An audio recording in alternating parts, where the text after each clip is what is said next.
What's going on, guys?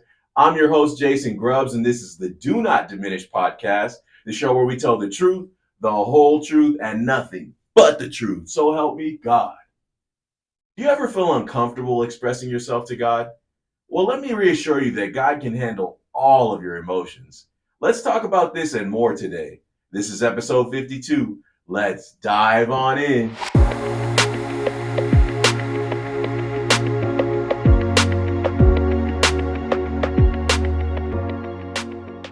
Welcome to episode 52 of the Do Not Diminish podcast.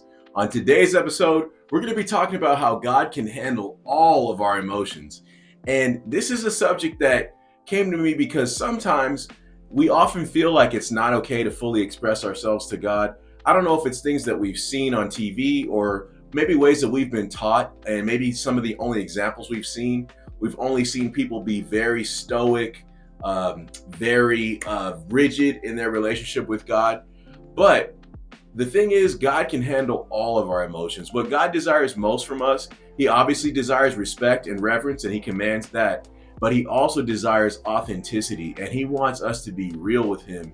And sometimes we have emotions that are all over the place due to life circumstances or maybe frustration because we don't understand why things are going on that are. And God can handle all of that. And as a matter of fact, He desires to hear that from us because, like I said, He wants a real relationship with us. He wants that authenticity, and He wants sometimes those raw emotions.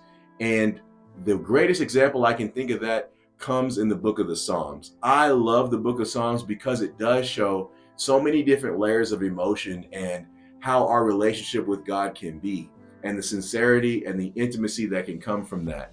So I love the book of Psalms. So we're going to actually cover 3 different Psalms today because many of them are very short and it doesn't take that long to go through. But I want you guys to see some of the range of emotions that are covered in the Psalms. And this is what should make us feel more comfortable when it comes to us fully expressing ourselves to God. You know, God made us. He knows how we feel regardless of whether we tell Him or not. But when it comes to having that real relationship with Him, we should share these things with God. This is what's going to make us grow deeper with Him into a new level of trust, a new level of intimacy, and a higher level of faith. So let's go through a few Psalms together. These are some of my favorite ones. There's a ton more as well. There's probably too many. I take that back. I really don't have a favorite list because I love them all. They all have different meanings, different times, different seasons of our life. It's good to read these and pray them over yourself because it'll help give us a lot of strength. So first, we're going to start with what is quite possibly the saddest psalm in the entire book, and that's Psalms 88. And we're going to see that the writer of this psalm was struggling. He was going through some really, really tough things. And that's a realistic thing, right? Like, even if we're believers, even if we have faith, God said in His word over and over again, you're going to have problems, you're going to have trials. I'm going to get you through. Depend on me, rest on me. I'm the solid rock that you can go to. So we're going to see the writer of this psalm definitely went to God with their problems, with their struggles, with their depression, with their despair, and we can do the same thing when we're going through those kind of things in our life. So let's go ahead, follow me. Let's take this journey through the Bible. Grab your coffee, maybe grab some sweet tea or some lemonade since it's so hot out there. I got the shorts on today. It is way too hot, especially with these studio lights on. But grab whatever kind of drink you want. Make sure you have your Bible next to you, and let's read through together. I'm going to be reading in the New King James Version, but you are free to use whichever translation you like. All right, let's hop on in. Psalms 88, and it says, O Lord, God of my salvation, I have cried out day and night before you. Let my prayer come before you. Incline your ear to my cry. For my soul is full of troubles, and my life draws near to the grave. I am counted with those who go down to the pit. I am like a man who has no strength, adrift among the dead, like the slain who lie in the grave, whom you remember no more, and who are cut off from your hand. You have laid me in the lowest pit, in darkness, in the depths. Your wrath lies heavy upon me, and you have afflicted me with all your waves. You have put away my acquaintances far from me. You have made me an abomination to them. I am shut up, and I cannot get out. My eye wastes away because of affliction. Lord, I have called daily upon you. I have stretched out my hands to you. Will you work wonders for the dead? Shall the dead arise and praise you? Shall your loving kindness be declared in the grave, or your faithfulness in the place of destruction? Shall your wonders be known in the dark, and your righteousness in the land of forgetfulness? But to you I have cried out, O Lord, and in the morning my prayer comes before you. Lord, why do you cast off my soul? Why do you hide your face from me? I have been afflicted and ready to die from my youth. I suffer your terrors. I am distraught. Your fierce wrath has gone over me.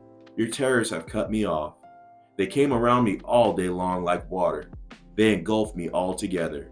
Loved one and friend you have put far from me, and my acquaintances into darkness. This psalm is very, very solemn, like we were saying before we got into it. It's very sad. It is depressing. You can see the emotion that the writer had.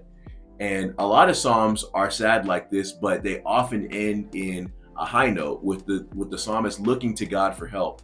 And this one doesn't even end in that way. And I believe the Lord put this in the Bible because sometimes we feel like that. Sometimes we're going through things that are so tough, so black, so dark that we don't even see the way out, even though God is there. You know, in Psalms 23, it talks about walking through the valley of the shadow of death. Sometimes we are in that valley and we can't see out. And so this psalm should give a lot of us hope. It should give us peace when we're in those moments that we're not the only ones who have been there. We're not alone. God recognizes that, and he knows that sometimes we feel like that. And sometimes our circumstances are like that. And God is letting us know that even in those moments, he's still there. He's still God. We can still look to him for help, and we can still call on his name. And so it's important to know that God is real. He does not sugarcoat anything. This again is one of those proofs that the Bible is legitimate, because it's not making everything like a fairy tale where every situation winds up great in the moment. You know, God tells us, like we talked about earlier, we're going to have problems, we're going to have trials. This world is sin cursed, it's broken. People get sick, all kind of stuff happens, innocent people get hurt, everything you can think of. But our hope is in God, and our hope is in the knowledge that he is going to set everything right again. Even though we as mankind created all this mess, he still loves us, he still takes care of us, and there's hope in the midst of darkness. There is a light at the end of the tunnel, even in moments like this psalmist when we can't see it and we can't even express that. So take solace in that fact, and just know that God can handle these kind of emotions. It's okay for us to express those things to God. This would do great for a lot of our mental health if we would just get real in our prayers with God, and not just say the nice things or say the fancy things or say the fun things, but tell God the sad stuff, the stuff that you don't understand, the stuff that you're suffering with. And God is more than able, he's more than equipped to handle that and to help us get through it. Now, we're going to switch gears a little bit, and we're going to go to one of those high note psalms that is all about Thanksgiving based on what the Lord has done for us. And that's in Psalms 100. So in Psalm 100, it says, "Make a joyful shout to the Lord, all you lands. Serve the Lord with gladness. Come before his presence with singing. Know that the Lord, he is God. It is he who has made us and not we ourselves. We are his people and the sheep of his pasture. Enter into his gates with thanksgiving and into his courts with praise. Be thankful to him and bless his name.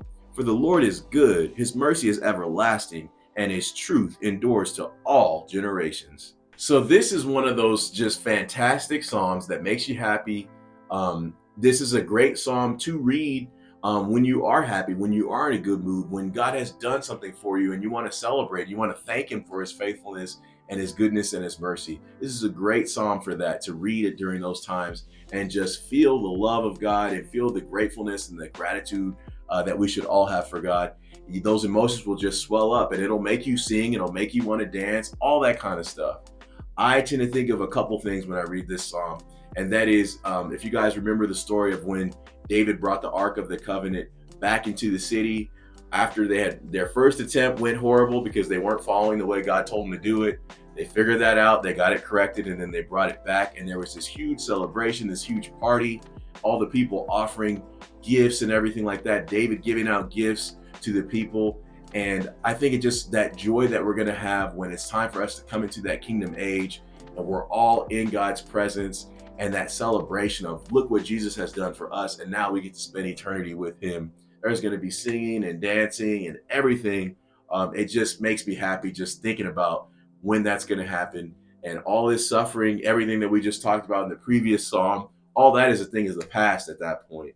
So this psalm is just a nice little glimpse of that. And we do get those emotions from time to time here on earth when God does show up in miraculous ways and give us these crazy, crazy victories. It's important to celebrate those times because those times can also help us get through those previous times, like we just read in Psalms 88.